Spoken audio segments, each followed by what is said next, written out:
Hi, it's Louisa Dahl, and welcome to the Interactive Minds podcast, where I talk with passionate marketers, innovators, and digital leaders about their specific recipes for success.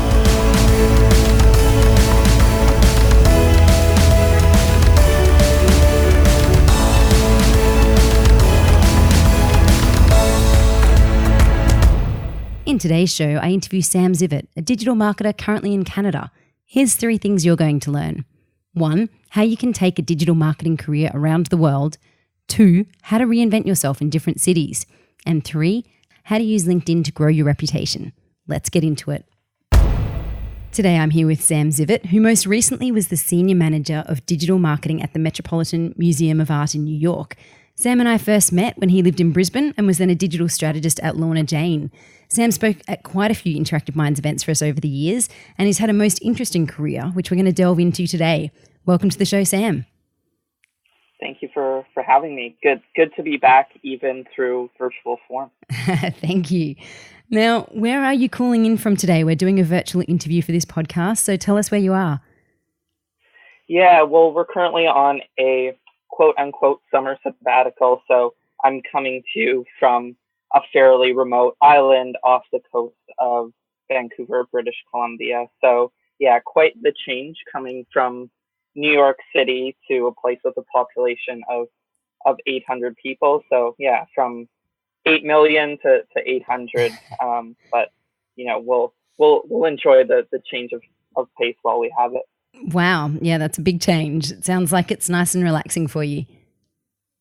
Yeah, it is much needed after, 3 years in New York, but it was a fantastic experience, but, happy to move on to the next one as well.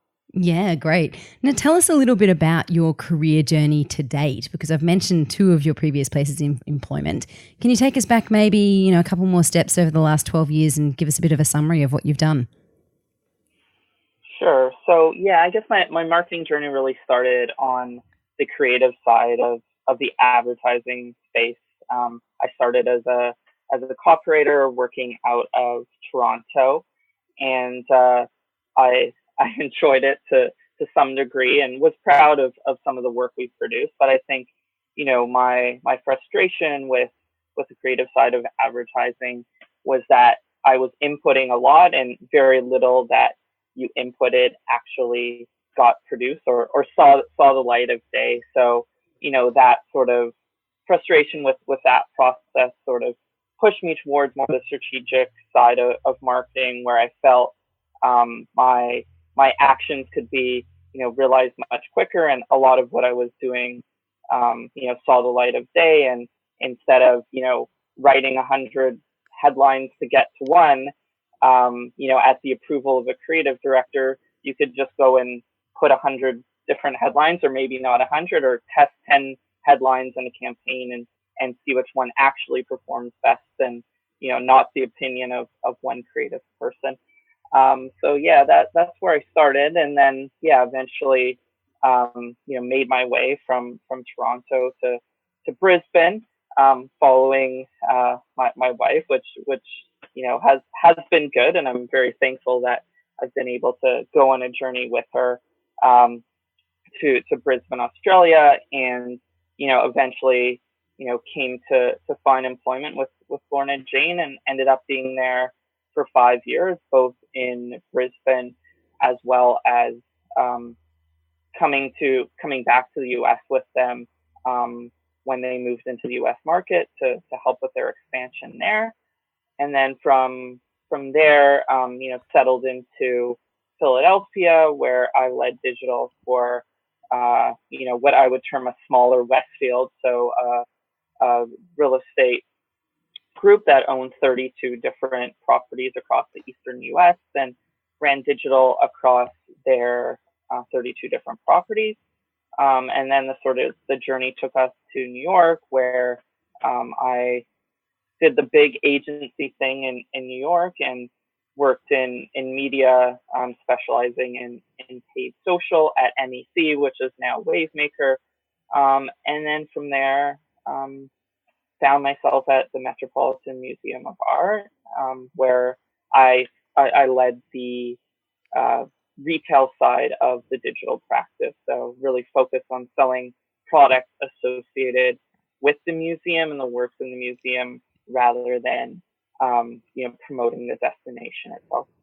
Yeah, wow, what a journey and some great roles that you've had over the years. There's obviously been a bit of a theme of retail moving from Lorna Jane onwards. Is that something that you've deliberately kind of followed?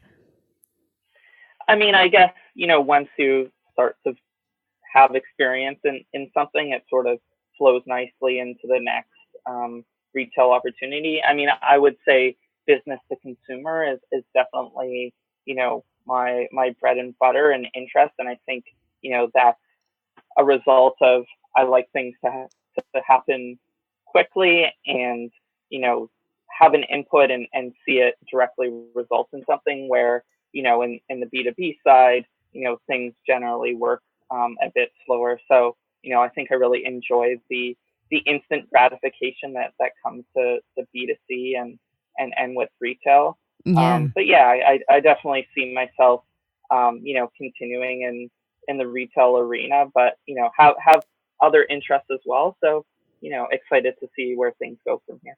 Yeah. Look, I'd like to go back and talk a little bit more around your experience at Lorna Jane, because obviously that was quite a big role for you and one in which you moved from being a digital strategist to then being head of digital. Tell us a little bit about what that role entailed for you. Sure. Yeah. I mean, it was really a fantastic time to be there.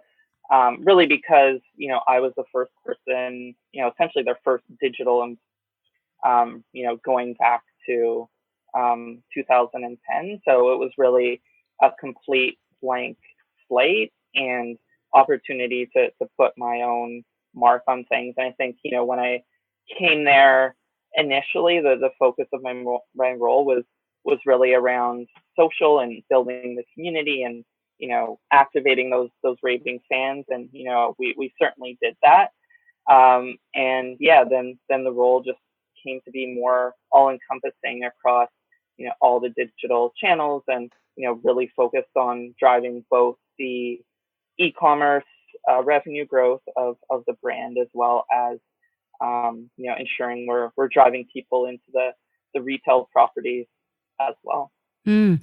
And from my memories and having you involved in our events, it really was a big time of growth for Lorna Jane. And I know your presence helped to really, bring awareness to the brand as well amongst our audience, I feel. Yeah, it really was. I think when I got there, they had about 30 retail stores. And by the time I left Australia, they had 150. So yeah, I Wow. mean, fantastic time to be part of a brand when the store network is growing as well as the e-commerce presence. So yeah, was definitely an exciting time to be there. And yeah, I guess that that pace of growth is addicting and definitely is a situation I'd like to find myself in again. Yeah. What was your biggest challenge being involved in a company throughout that stage of growth?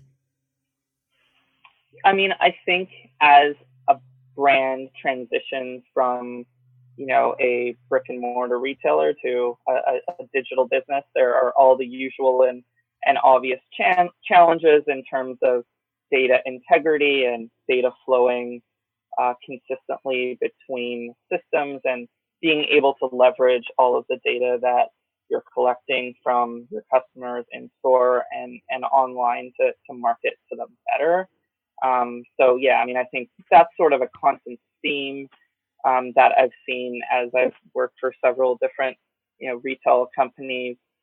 Legacy systems are a big challenge, and getting everything to talk to each other is, not an easy task. And it's interesting because the software that's available to the individual today, if you want to start your own e-commerce operation, it's so simple and built specifically to make integrations easy and data clean and things flowing through to each other. So in some ways, it's easier to start from scratch than to deal with all these legacy systems. So that's something that we dealt with at the time, and continues to be a challenge for many retailers. And another thing I think is as you're transitioning from a brand that was predominantly, brick and mortar before the true rise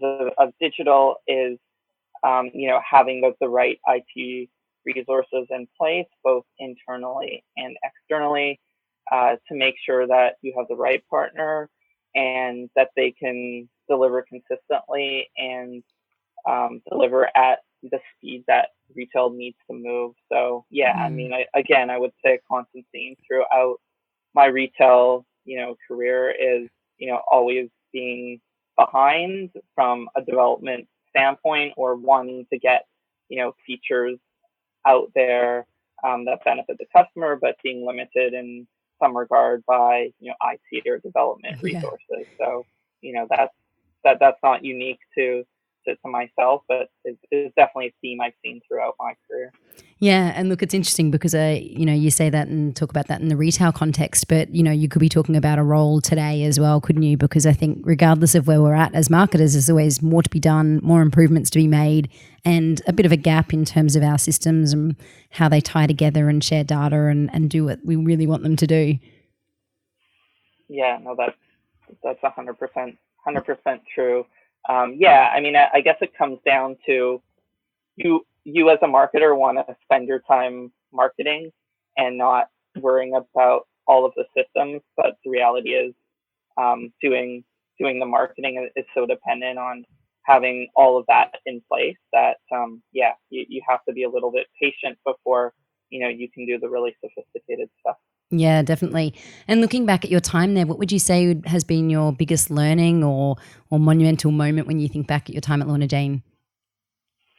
Yeah, I mean, I think from a monumental moment standpoint, it was really, being there at this time of extreme growth and, seeing, what our revenues were from an online perspective in day one versus, when I left there 5 years later, to see it grow to that extent, was extremely gratifying. But I mean, I have to say in some regards, despite, the technical challenges that, arise working for, retailers that have been around for a while, it was, a dream product to market in some regards because the way that the brand works in terms of producing 70 to 100 runway inspired styles every month, it was sort of the perfect,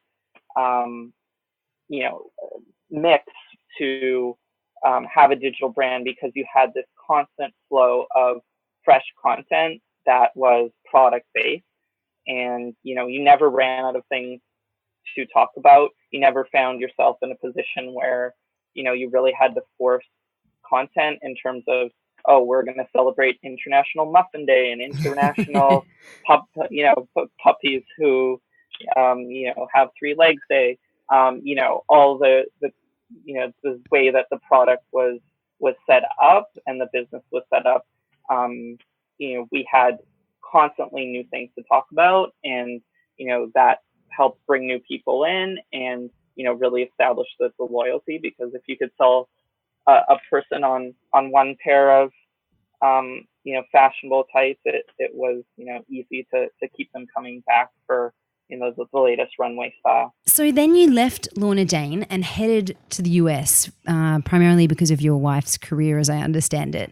And you managed to keep working for Lorna Jane from the US. Tell us how that came about, and was that something that was easy to kind of make happen? I mean, I think, the great thing about working at Lorna Jane is you could make so much happen. There was sort of this startup culture and not a lot of barriers. So, if you could suggest a good idea or make a case for yourself, there were always more likely to say yes than no. And, really it was, me going to the CEO who I had a good relationship and saying, look, this is my situation. We're moving to the US. Would you be interested in, me continuing to work with you and, help lead the digital growth of the brand over there? I guess what was even, more, I guess, generous from their perspective is we were actually settling in Philadelphia, and their home office in the United States was in Santa Monica, so the other end of the country. So not only, was I able, I guess, to bridge the job and going to the US, I actually was able to do it and work remotely predominantly. I did take, monthly trips over to the office in California, which was great, especially in winter to get out of the cold of the East Coast. So yeah, it was really just, my reputation, I guess, at Lorna Jane preceding me, and, making a proposition, and, having a good relationship with the people that be, and them having that trust in me to work in a non-traditional arrangement. Yeah, fantastic. And did you continue the same role from the US, or did that evolve as you moved? I mean, the role changed in terms of,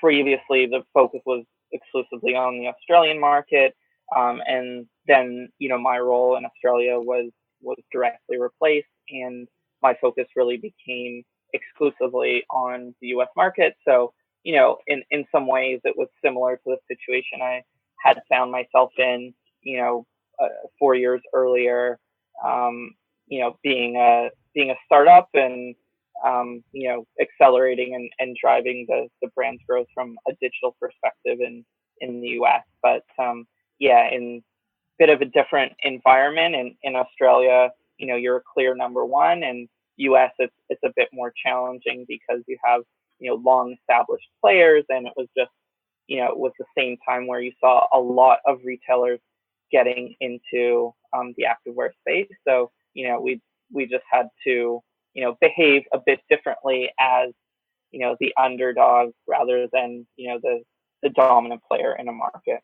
Yeah, well, really exciting opportunity to be part of that growth and expansion.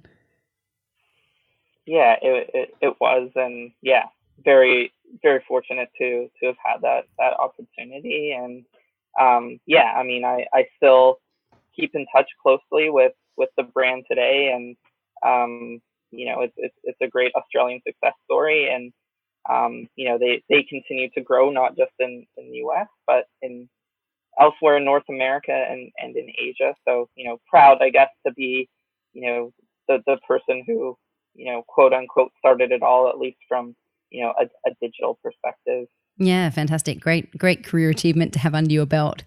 Now, let me move on to more recent times. I actually caught up with you in March this year when I visited New York, which was amazing because at that point you were working at the Metropolitan Museum of Art, and you very kindly offered to catch up with me and do a bit of a tour at the same time before hours, which was a very unique experience. So thank you for that. It was very cool.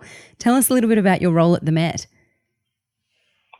Sure. So my role at the Met. So, the museum, is a very large cultural institution there, and, really, like many museums, needs multiple revenue streams. So you obviously have your admissions, you have memberships, you have donations, you have special events, and then you have retail, which is, one of, I guess, the core revenue drivers of the museum. So, each one of those functions had some sort of marketing person associated with it. But yeah, my job was really to scale the direct to consumer business at the Met from a retail perspective. So, they'd had a long established, brick and mortar presence. They also had a long established direct to consumer presence, principally from the standpoint of catalog marketing. And when I say catalog marketing in this case, we're talking about, traditional direct mail, mailing your house file, mailing prospects and co-ops. And, that was the principal means of acquiring customers, driving the business, and achieving sales. The web was really just starting to grow at that point. But sort of the challenge there was, how do you start to decrease your dependence on the catalog vehicle, and sort of up your investment in the digital space, because in a lot of ways digital is more efficient. But what I learned too, especially with the very traditional audience that we have, traditional marketing and catalog marketing, which employs a lot of the same principles fundamentally as digital, can still be an extremely efficient and profitable channel. So, we were sort of cautious to the degree that we went and backed out of catalog marketing. Our average customer age, which is quite unique, I feel, these days, from a retail perspective, is 65. So, the real challenge there is, how do you retain that 65-year-old, which at present is, the bread and butter of your business, and, from an online perspective, by far convert the best, while, also bringing in a new younger consumer and trying to be, relevant to them as well. Yeah. And did you manage to convert a reasonable percentage of those catalog customers to being online customers? I mean, it's interesting. There's certain customers, because of the age, that, don't have an email address, probably have never conducted a transaction online before. Yeah. And they will always complete their order by calling into the call center and processing their order, and literally, reading out the digits of the items in the catalog and order that way. But we did start to see an increased percentage, even of that traditional audience, start to convert over to digital, I guess, as we, made our web experience a better one and a higher converting one. And yeah, I mean, it's actually astonishing how well that catalog audience, specifically people receiving something physically in the mail, convert. Someone that receives one of these physical catalogs in the mail, we see conversion rates 3 to 4 times that of someone that is purely digital. So Wow. there it was just a really interesting mix of, okay, yes, digital is the future, but this catalog is a fundamental driver to conversion and revenue for us. So we need to be really careful in making this transition, and we can't do it too quickly. Yeah, really interesting. Now, I do want to get into, I suppose, a further discussion today around how you've worked in digital marketing across so many different cities around the world. So how many cities have you worked in? Yeah, I mean, I guess across my career, I've been in Vancouver, Toronto, Brisbane, Philadelphia, and New York. So yeah, 5 and 12 years. So I've certainly been around the world, and in some ways it's been a challenge, but incredibly thankful that I've had the opportunity and the legal right to work in all these different places. But yeah, at the same time, now I'm sort of happy to be back in Canada, where I don't always have to fight from a paperwork perspective and get Department of Homeland Security clearance every year like I did in the U.S. But incredibly happy that I got that opportunity. Yeah, but that's we'll see now that I'm back in Canada how long we stay. That's amazing. And I think, some people work in a couple of cities, but to have 5 under your belt is definitely a big achievement.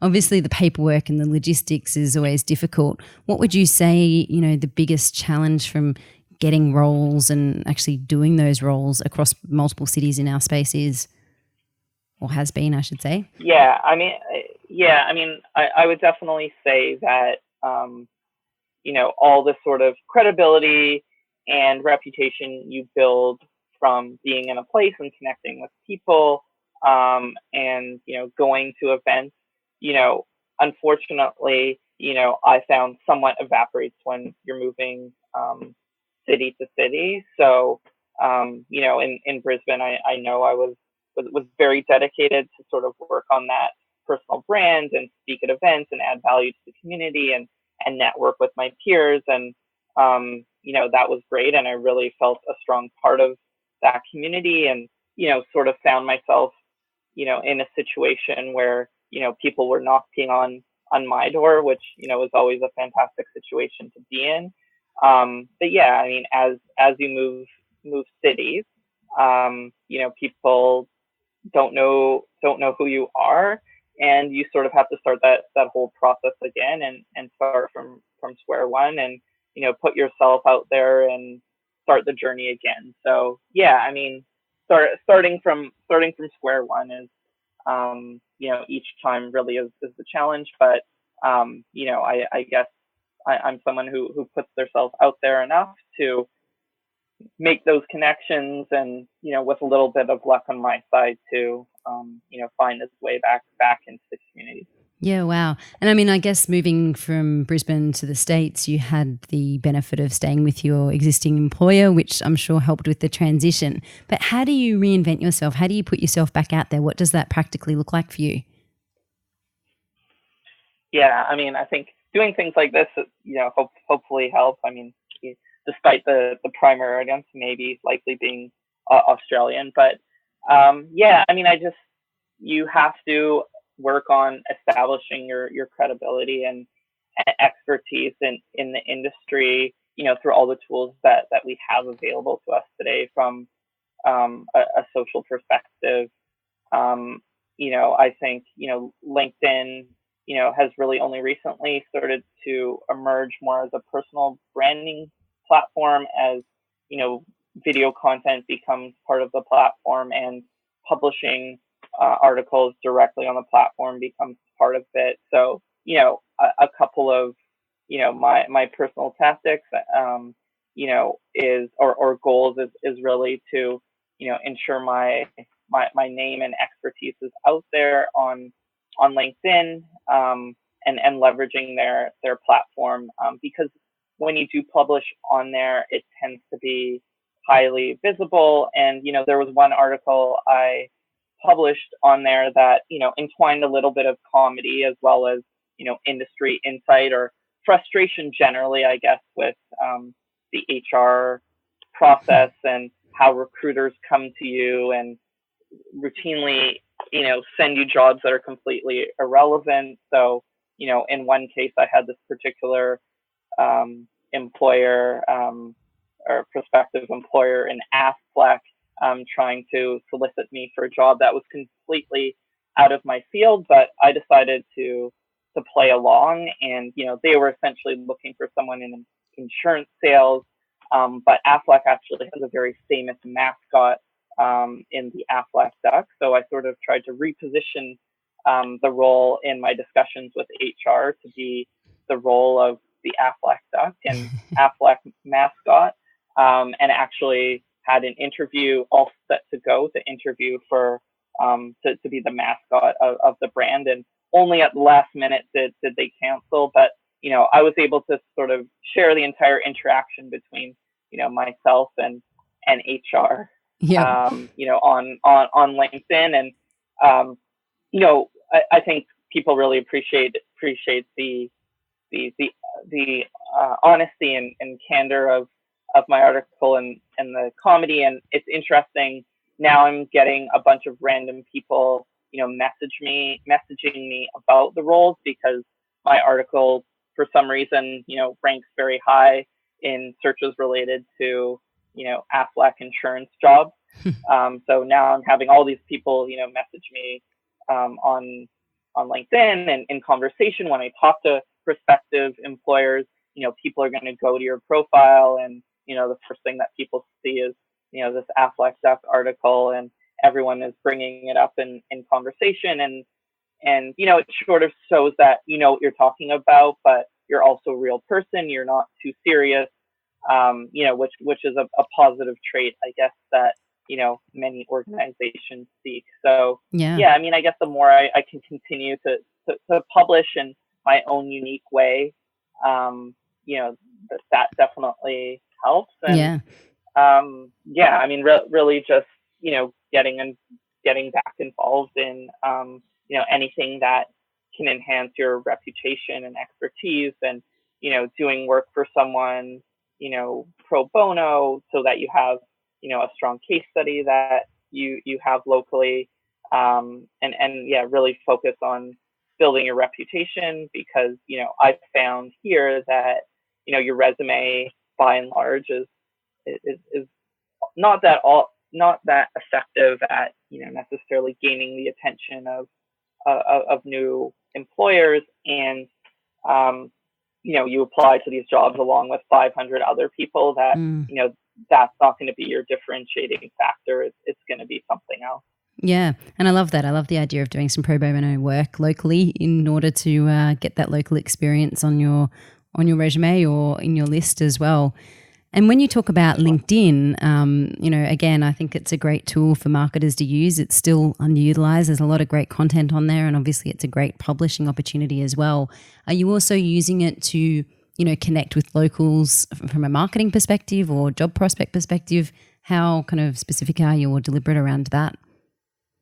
Yeah, I do. I definitely put a lot of care and attention into my LinkedIn profile, because that really is your, first impression to, the prospective employer world. So, one thing I'm really conscious of doing is getting as many recommendations as possible, because that really helps your profile stand out and get more views, and sort of plays into, the LinkedIn algorithm. So, whenever I think I've had a positive influence on a fellow, a colleague or a boss, or a vendor that I've worked with, I'll always volunteer to write a recommendation for them. And often it's a reciprocal arrangement, and that has really helped me grow the number of recommendations I have on my profile.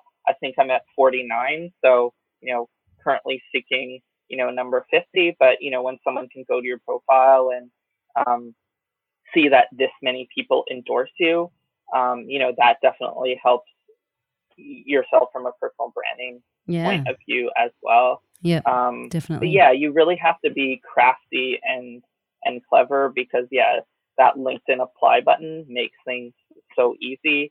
But you just go into a pool of 500 other people and hope for the best, and usually you don't necessarily get that result. So you need to go and proactively reach out to the hiring manager on LinkedIn and send them a message, and just be really creative, because when those really juicy roles go out there, everyone's chasing them. So you need to find that way to differentiate yourself. Yeah, great. So just to recap there, in terms of how LinkedIn has benefited you, you'd say both kind of managing your profile on there, publishing content, connecting with people, and then also making sure you get those recommendations have been useful. Yeah, 100%. Yeah. Excellent. Publishing, connection, reputation management. Yeah, an opportunity to share your expertise, and obviously, see what other people are doing out there as well. Yeah, fantastic. Look, Sam, it's been great having you on the show today. You have suggested that we do a lightning round to wrap up, which I'm all for. Let's get into that. Sure. I've got a couple of questions here for you. Let's see what your answers are. What do you think? Sure, I'll see how lightning I can be. Okay, we're gonna check this out. All right. So, What is the next social platform that you need to be on? I mean, if you're not there already, and I don't know if it's too under the radar, but you should definitely be on TikTok, just in terms of observing the type of content that people are producing and how different it is from the content on any other social medium out there.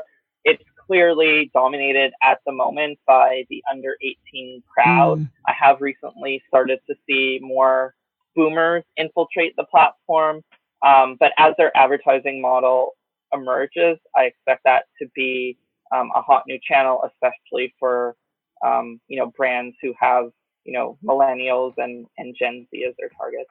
Awesome. What is your favorite marketing software or service? Yeah, in terms of recent services that I've used, one that has really impressed me from a revenue generation standpoint, is Bounce Exchange. Bounce Exchange really helps you do two things. One is collect email addresses from your users at any opportunity possible on the website. And then once you have that email opt-in, you can send automated email to them based on their specific behaviors on the site anytime that they visit. So I was seeing conversion rates, 2 to 3 times better than your standard email. So we would see 5 to 6% conversion rates versus, your standard, 1.5 to 2%, with your typical, blast or even segmented email. Yeah, great. Wow, there's some good stats there. Okay, what is the next digital service that businesses need to focus their efforts on? The next digital service. Well, one thing I think that is underplayed in terms of what I've seen from an agency offering standpoint, at least in terms of calling it this specifically, is reputation management. So sort of different than what we think of initially from a reputation management point of view in terms of responding on social channels immediately on Facebook and Twitter and that sort of thing, but really looking at your long-term reputation across review sites, Google, Yelp, industry-specific review sites, and automating and accelerating the process of which businesses can generate reviews and improve their visibility and credibility from a local business perspective. Great. Okay, what's the most overrated marketing tactic you know? For me right now, it's the buzzword of influencer marketing. Maybe I'm jealous that there's influencers earning 50,000, 100,000 or more per post. But from my perspective, it's really a results-oriented one, and at least through my personal experience leveraging influencers, if you care about, if you're focusing on the top funnel and generating awareness, and that is a successful KPI for you, sure, it helps somewhat. But from a direct sales driving perspective, I've yet to see strong results. So I would just caution people to be very careful in that regard and be clear on what you're getting, because organic social is constantly under threat from a distribution perspective and audience reach perspective. And obviously we've seen that in Facebook and are starting to see that more and more in Instagram as well. So yeah, just be cautious when you're dipping your toe in the influencer waters, and unless a successful result for you is purely reach and frequency based. Okay, what do you think, if you had to pick one channel or tactic for marketers to use, what do you think the most valuable one would be? I mean, it's obviously going to be business dependent, but yes. I'm going to go old school and focus on say email or more messaging.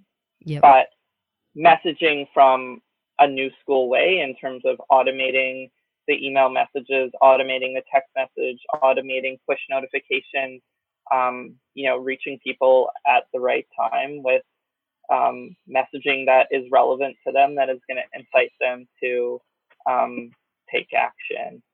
So relevancy and timeliness is king, and those marketing automation tools, they definitely take time and effort to set up, but once you do, there's a large set it and forget it component to it as well, and it's just a matter of optimizing rather than reinventing the wheel each time and having to write, produce 5 new emails every week. You just have this engine working for you in the background that you're tuning a little bit here and there to eke out more revenue where there's opportunity. Fantastic. Last question.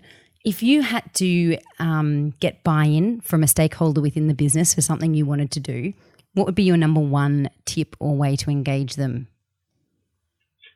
I mean, again, some people are motivated by emotion. Other people are motivated purely by numbers. So I think it's just know the personality of the gatekeeper, and, leverage what from a marketing perspective to market to them on an individual level. So learn their personality and market to them appropriately, know what motivates them. I found a lot of them like the one pager, putting all the facts and figures and whys on one page is often enough, and no one really wants to read through your 30 slide PowerPoint deck. Nice. Excellent. Well, thank you so much for being on the interview today, Sam. If people want to get in touch with you or find you, what's the best way to do so? Sure. They can find me on LinkedIn and connect with me from there.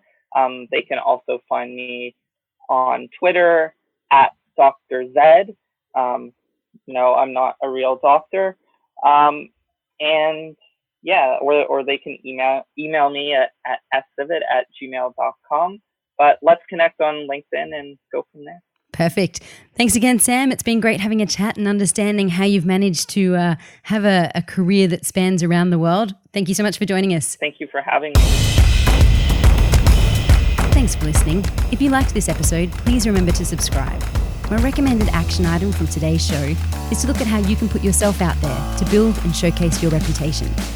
Please join me in the Interactive Minds Facebook group, where I do weekly lives and the marketing industry connects. You can access today's show notes at interactiveminds.com/podcast. See you next week.